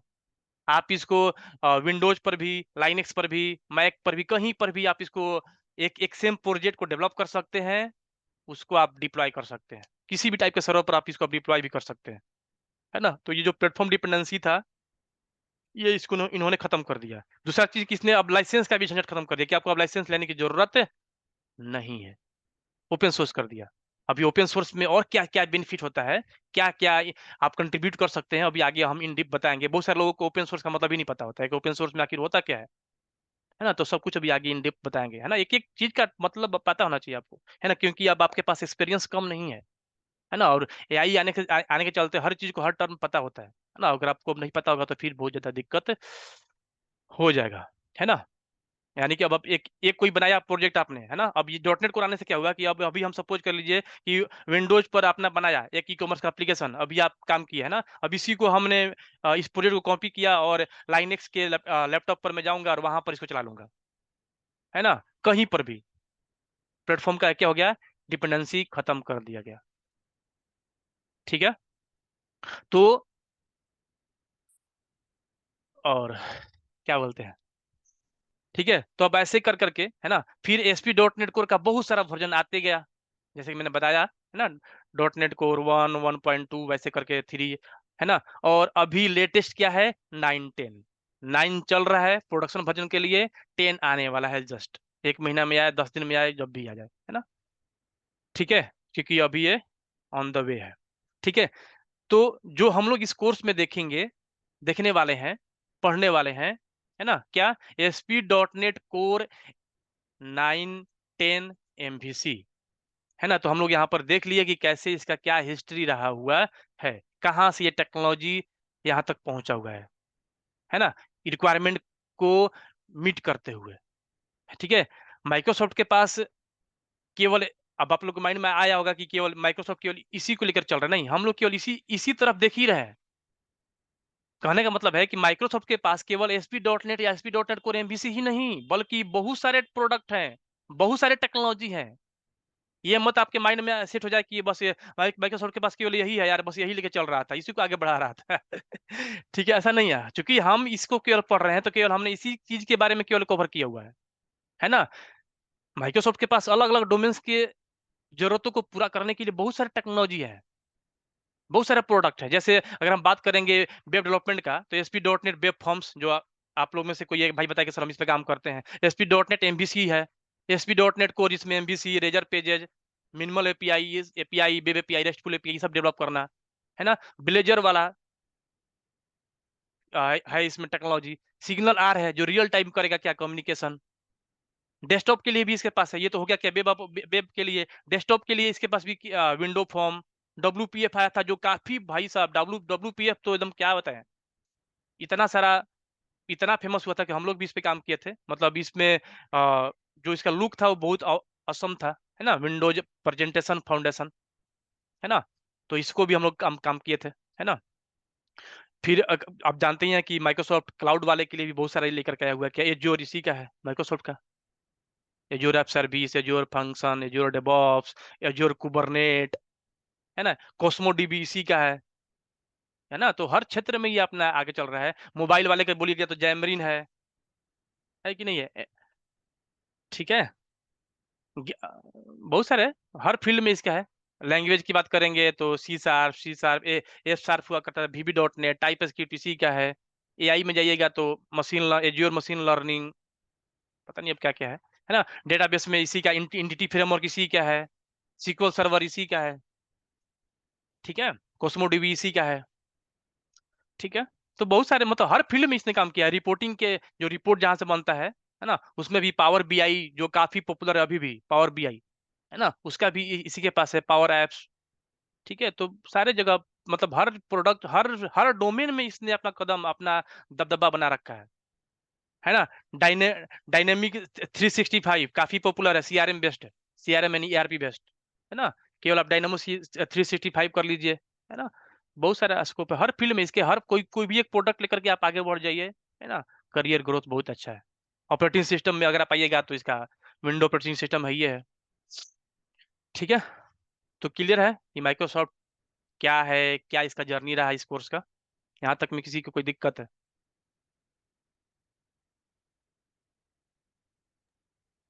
तो सर कोई सर दिक्कत है? एक जो MVC है, हम्म, MVC पैटर्न, ASP.NET MVC और .NET कोर, ये दोनों मतलब क्रॉस प्लेटफॉर्म नहीं थी क्या MVC?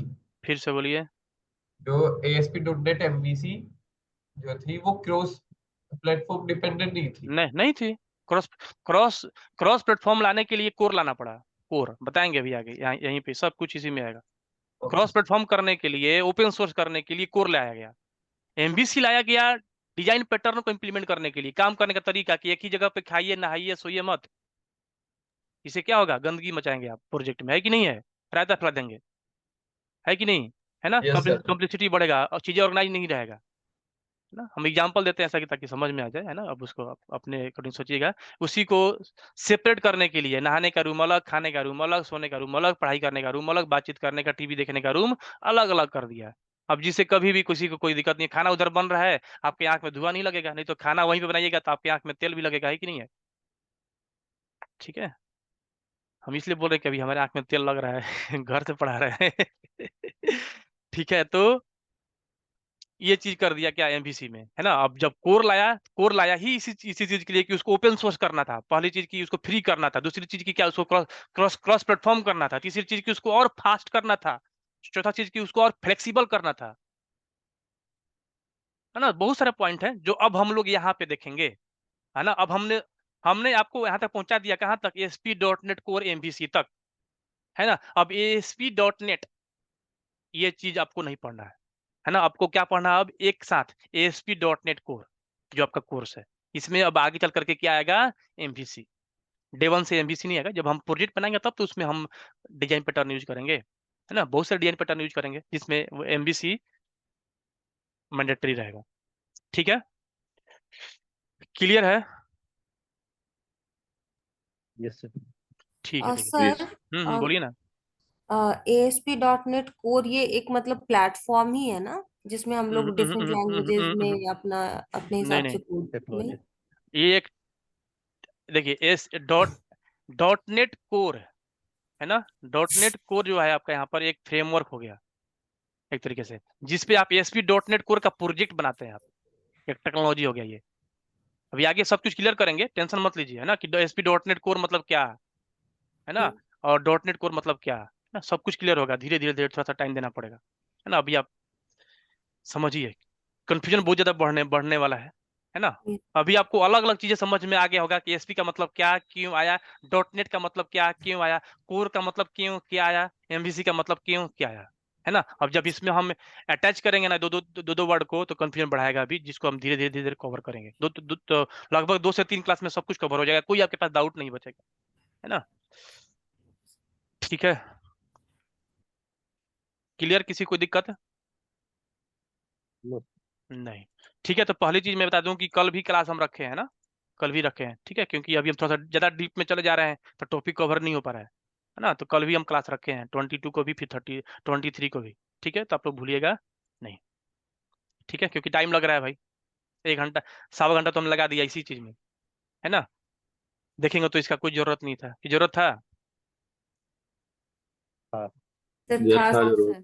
यही बिना नहीं जरूरत समझ आया, मतलब आगे थोड़ा सा बेसिक क्लियर होना चाहिए। बेसिक क्लियर होने चाहिए, ठीक है। अब आप जैसे ही इस चीज को देखिएगा ना, ASP.NET कोर एमबीसी आपके माइंड में प्रिंट छप गया होगा ना, अच्छा ASP.NET कोर पहले एसपी ऐसे आया, .NET ऐसे आया, कोर ऐसे आया, एमबीसी ऐसे आया, किसी चीज को देखेंगे तो उसके अंदर चलेगा, अच्छा ये अच्छा ऐसे ऐसे है। जैसे आप लोग किसी को देखते हैं तो आप लोग एज्यूम कर लेते हैं ना, अच्छा भाई साहब का ड्रेस ऐसा है, यानी कि प्रोजेक्ट मैनेजर तो होगा, ये ऐसे ऐसे होगा ही, है कि नहीं है, तो मतलब वो सही प्रिंट छप जाना आपके माइंड में, ठीक है, वो हमने कर दिया आपके माइंड में, ठीक है। अब हम एक छोटा सा, अभी देखिए, अभी इतना, अभी ये चूंकि नेक्स्ट टॉपिक बहुत बड़ा है ना, बहुत टाइम देना पड़ेगा इसमें। अब ASP.NET कोर का इंट्रोडक्शन करेंगे, है ना, क्यों लाया गया ASP.NET कोर, जो अभी एक लोग का डाउट था कि सर ASP.NET कोर जो क्रॉस प्लेटफॉर्म हुआ वो एमबीसी में नहीं था, है ना, अब वही चीज समझेंगे यहाँ पर कि ASP.NET कोर का इंट्रोडक्शन, की कोर आया तो क्यों आया, क्या लेके आया, क्या बेनिफिट ये देगा जो नॉर्मल ASP.NET नहीं दे रहा था, है ना, तो आखिर कोर क्यों लेके आएगा। देखिए, जो एमवीसी है वो डिजाइन पैटर्न वो सेपरेट है, वो बोलेगा भैया तुम नॉर्मल चावल दाल खाओ तब भी आपको उसी रूम में खाना है, पनीर खाओगे नॉनवेज खाओगे तभी आपको उसी रूम में खाना है, वो डिजाइन पैटर्न है, वो ऊपर से इंप्लीमेंट करना ही करना है। रही बात ASP.NET का और ASP.NET कोर का, इसमें मेजर डिफरेंस है ना, तो हम देखेंगे कि ASP.NET कोर क्यों लाया गया, क्या डिफरेंस है दोनों में, नॉर्मल ASP.NET में और ASP.NET कोर में, इसमें टाइम लगेगा, ठीक है। तो हम यहाँ पर एक छोटा सा डाउट क्लियर कर लेते हैं कि वेब एपीआई क्या होता है और माइक्रो सर्विसेज क्या होता है, ठीक है, क्योंकि आगे आप तो हालांकि पढ़ने वाले हैं डीप में, लेकिन बार बार हम चूंकि लेंगे इसमें टर्म यूज करेंगे माइक्रो सर्विसेज, जैसे हम यहाँ पर अभी यूज करेंगे क्या, सर्विसेज, अभी सर्विसेज में क्या आ गया, वेब एपीआई भी आ गया, माइक्रो सर्विसेज भी आ गया, है ना, तो अभी आगे जब डीप में पढ़ाएंगे तो आप सब कुछ पढ़ाएंगे कि मिनिमल एपीआई क्या होता है, एपीआई क्या होता है, रेस्ट एपीआई क्या होता है, माइक्रो माइक्रो सर्विसेज क्या होता है ना, लेकिन थोड़ा बहुत आपको आइडिया होना चाहिए डिफरेंस, है ना, कि एपीआई क्या होता है और माइक्रो सर्विसेज क्या होता है ना, तो क्या होता है एपीआई, एपीआई किसको बोलेंगे आप, वेब एपीआई की बात कर रहे हैं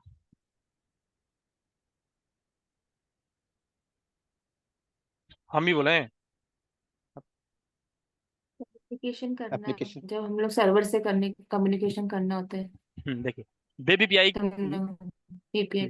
हाँ, वेब एपीआई का मतलब है कि वेब एप्लीकेशन प्रोग्रामिंग इंटरफेस, पहली बात तो क्या, वेब एपीआई का फुल फॉर्म क्या हो गया, वेब एप्लीकेशन प्रोग्रामिंग इंटरफेस, ये एक तरह का इंटरफेस या सेट ऑफ रूल बोलिए, यानी कि एक तरीके का इंटरफेस है या सेट ऑफ रूल होता है जो अलाउ करता है कि दो अलग अलग सॉफ्टवेयर सिस्टम को, दो अलग अलग सॉफ्टवेयर सिस्टम को एक दूसरे से कम्युनिकेट करा सके, मतलब कर ले, ये अलाउ करता है, दो अलग अलग सॉफ्टवेयर, दो अलग अलग प्रोडक्ट, है ना, एक दूसरे से कम्युनिकेट कर सके, ये उस चीज को अलाउ कराता है ना, बीच में क्या एक सर्विस देता है, जैसे आप लोग को सीख रहे हैं .NET कोर, हमें सिखाना है, हमें खाने के लिए पैसे चाहिए, है कि नहीं है, तो मेरा रिक्वायरमेंट पैसा है ना, आप लोग का रिक्वायरमेंट टेक्नोलॉजी लर्न करना है ना, तो दोनों के बीच में क्या अब एपीआई आएगा, कम्युनिकेट कराएगा, है ना, हमें पढ़ाना था आपको पढ़ना था, तो क्या आया,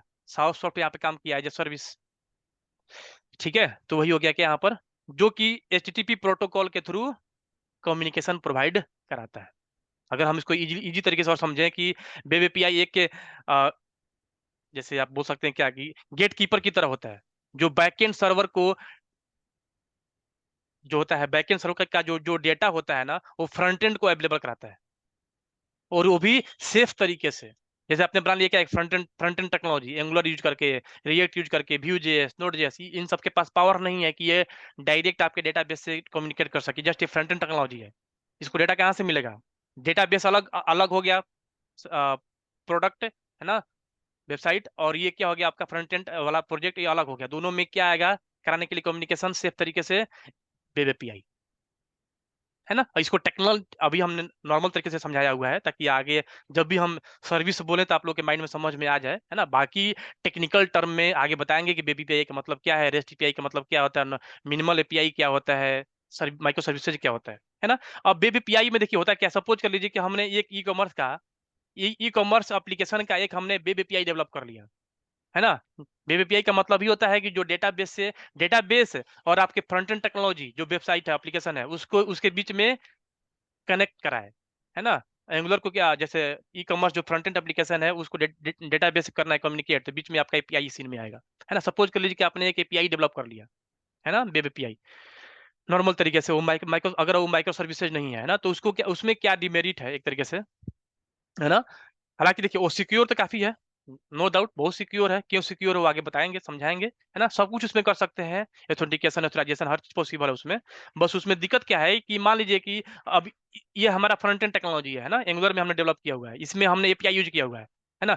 हमारे उस एपीआई में कहीं पे कुछ भी दिक्कत आएगा ना, तो पूरा का पूरा एप्लीकेशन बंद हो जाएगा। चाहे फैकल्टी मॉड्यूल में हमें अभी लॉग इन किए हैं, चाहे स्टूडेंट मॉड्यूल, चाहे किसी को अगर खरीदना भी है कोई कोर्स, किसी को बुक खरीदना है कहीं पर, या किसी को कुछ पढ़ना है, इस पे देखना है, सब कुछ बंद हो जाएगा। इवन एक ही एपीआई हमने आप लोगों के वीडियो ऐप में भी यूज किया हुआ, और यहीं पे अगर एक जगह पर कुछ भी दिक्कत होगा ना, तो आपका वीडियो वाला भी ऐप बंद हो जाएगा, आप वीडियो देखना भी आप बंद कर देंगे, आप लोग मैसेज करने लगते हैं सर ये बंद हो गया है ना।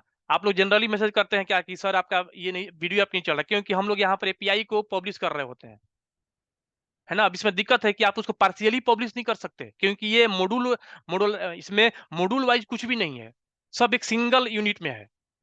जो हम लोग बनाते हैं नॉर्मल वेब एपीआई, ये सब क्या एक पूरा एक प्रोजेक्ट वन मैन आर्मी की तरह होता है, कि एक पूरा यूनिट की तरह होता है ना। कुछ भी छेड़िएगा तो पूरे को छेड़ना पड़ेगा, है ना। मान लीजिए किसी में हमें लगता है कि नहीं यार इस फैकल्टी मॉड्यूल में ना अपकमिंग क्लास वाले में कुछ दिक्कत है, यहाँ पर डेट सही नहीं आ रहा है ना, तो हम अगर मान लीजिए आपने एपीआई में चेंज कर लिया, इसको मुझे पब्लिश करना है ना।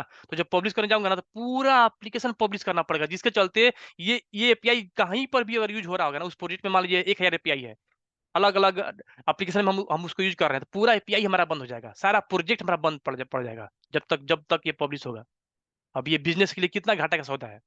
सपोज के लिए कि हमारा एक ई कॉमर्स का एप्लीकेशन है, उसमें हम किसी एक जगह पे कुछ चेंजेस कर रहे हैं, है ना, जिसके चलते अब ना हमारा फ्लिपकार्ट पे कोई आइटम दिखेगा ना, और ना कोई परचेज कर पाएगा, जबकि हमारा दिक्कत कोई एक छोटा सा चीज था किसी और जगह पे, कॉन्टेक्टस के पेज पे। अब उसको सुधारने के लिए जब हम कोड को पब्लिश करेंगे ना, तो ना उस टाइम पे फ्लिपकार्ट चलेगा ही नहीं, ना कोई आइटम खरीद पाएगा, ना कोई कुछ कर पाएगा।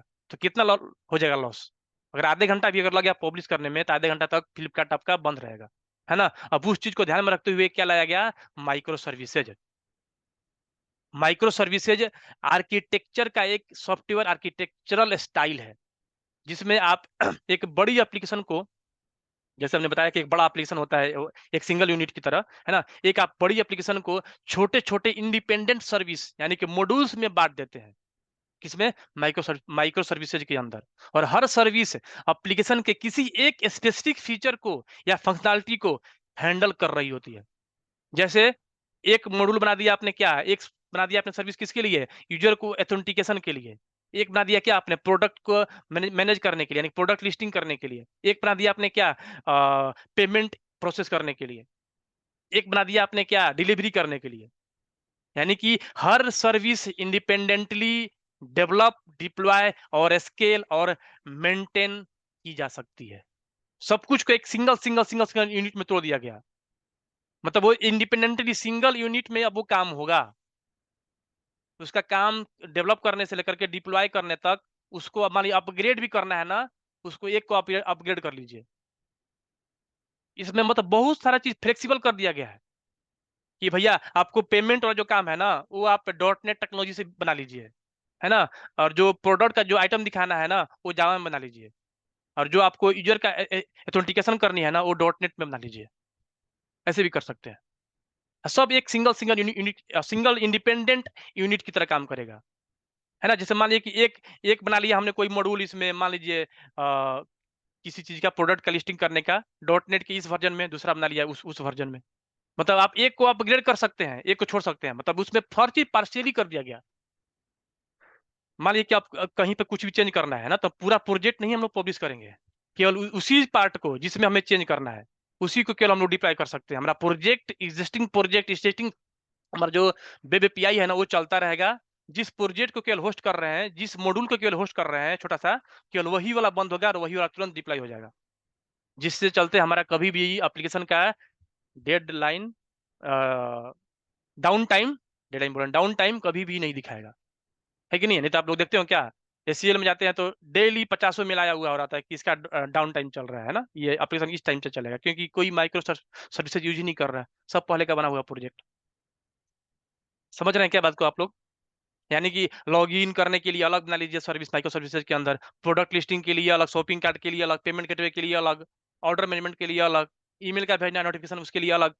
अब मान लीजिए कि ईमेल के नोटिफिकेशन में अगर कुछ आपको चेंजेस करने हैं, उसमें दिक्कत आया हुआ है ना, अगर आप नॉर्मल आपका वेब एपीआई होता तो पूरा प्रोजेक्ट बंद हो जाता, जिसके चलते क्या कि उतने टाइम तक आपका कोई आइटम सेल नहीं हुआ, तो कितना लॉस हो जाएगा, जबकि सिंपल एक ईमेल का है नोटिफिकेशन के लिए, है ना। अब इसके लिए अगर हम अपना माइक्रो सर्विसेज बनाए हुए होते तो पूरा एप्लीकेशन चल रहा होता, हमें ईमेल में नोटिफिकेशन में कुछ चेंजेस करने हैं, बग रिजल्व करनी है या अपग्रेड करने हैं, उसको ठीक करके केवल उसी को अलग से डिप्लॉय कर देंगे, टेंशन खत्म।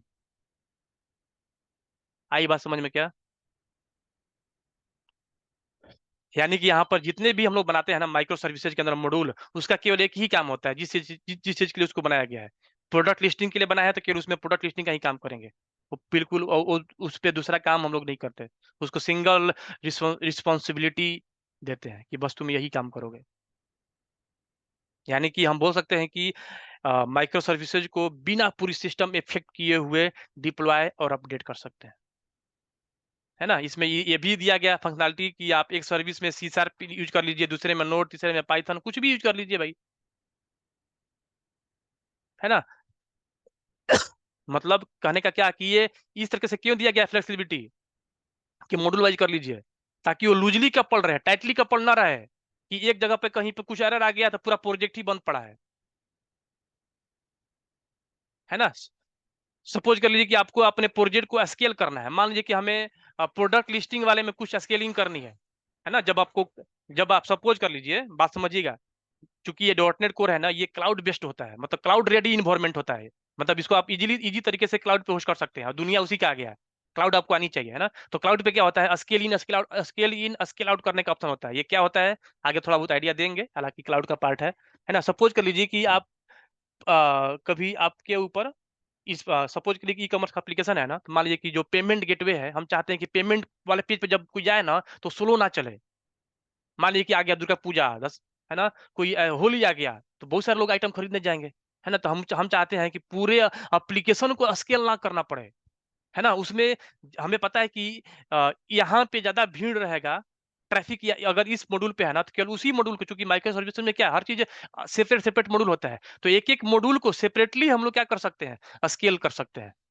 मतलब उसका ऑटो स्केल वहां पे होता है कि उस पे ज्यादा हम लोग उसका रैम बढ़ा सकते हैं, रैम या सेपरेट पैरेलली कोई कंप्यूटर वगैरह, है ना, ताकि उस पे जितना भी ट्रैफिक आए वो कैप्चर करते जाए, स्पीड का दिक्कत ना हो। लेकिन अगर ये नॉर्मल वेब एपीआई होता ना तो पूरे एप्लीकेशन को स्केल करना पड़ता है, कॉस्ट ज्यादा देना पड़ेगा पूरे एप्लीकेशन पे अगर हम लोग बढ़ाएंगे स्पीड, जबकि जरूरत ही नहीं है ना। तो उतना ज्यादा आपको फालतू में कॉस्ट देना पड़ेगा। अगर अब हम इसको माइक्रो सर्विसेज में कर लेंगे, मान लीजिए सपोज कर लीजिए भाई कि हमारा एक कॉलेज का ईआरपी है ना। अब हमें मान लीजिए कि लास्ट में एक एग्जाम लेना है ना, तो ट्रैफिक कहाँ पे आएगा, एग्जाम वाले मॉड्यूल पे, किसकी सारे मॉड्यूल पे आएगा, अकाउंट वाले मॉड्यूल पे आएगा, फैकल्टी वाले मॉड्यूल पे आएगा, टाइम टेबल वाले मॉड्यूल पे आएगा, स्टूडेंट पेरेंट, इन सारे मॉड्यूल पे ट्रैफिक आएगा नहीं आएगा, कहाँ पे आएगा, एग्जाम वाले मॉड्यूल पे, है ना।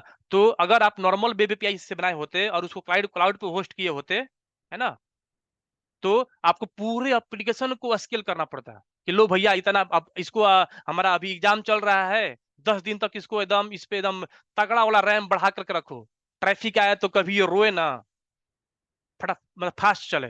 तो पूरे एप्लीकेशन का कॉस्ट देना पड़ता है, जितना ज्यादा लोड है ना, फालतू में आप वहां पर रखे हुए हैं हाई कॉन्फ़िगरेशन के सिस्टम पे, यहाँ पे बहुत सारा रैम है, कॉस्ट ज्यादा देना पड़ता है। अब यही अगर आपका माइक्रो सर्विसेज होता तो सबको नहीं, केवल एग्जाम वाले मॉड्यूल को स्केल कर देते, है ना। पैसा सोच आप देख रहे हैं कितना बच गया, बताइए।